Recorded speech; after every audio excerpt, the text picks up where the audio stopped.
There were really difficult moments.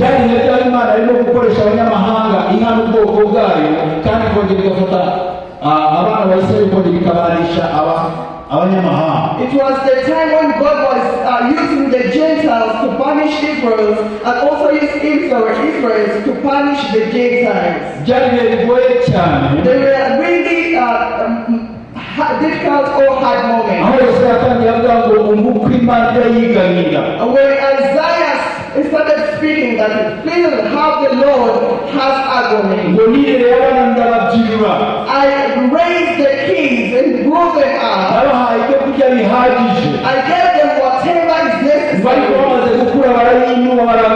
But after they were grown up, they left me.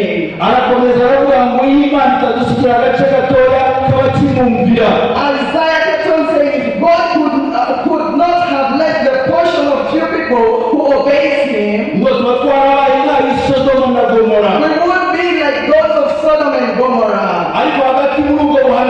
But in amidst the prophecy, in the year of 700 before the battle of Christ, he envisioned the miracle that would come. He's saying that our son is born unto us. He's saying that rulership will be upon his shoulder. Nobody, when they say that the child is born, they are announcing good news in the family. They are saying the name of the family is going to continue. They are saying there is a miracle that has happened. But Isaiah didn't only mention a baby,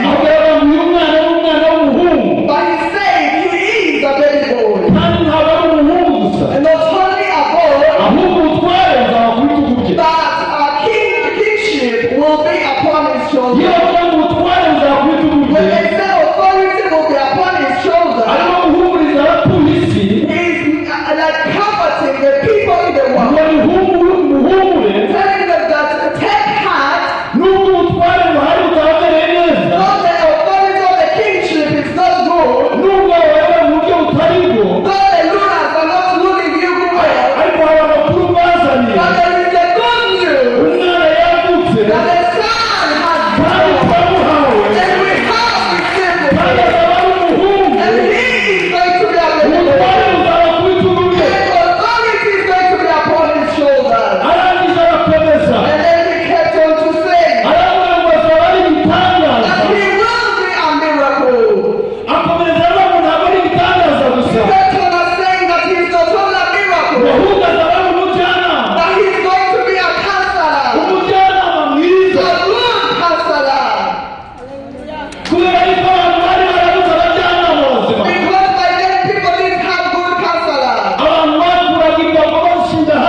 People would remove something that would differentiate the territory boundary. They would eat the things of the needy people.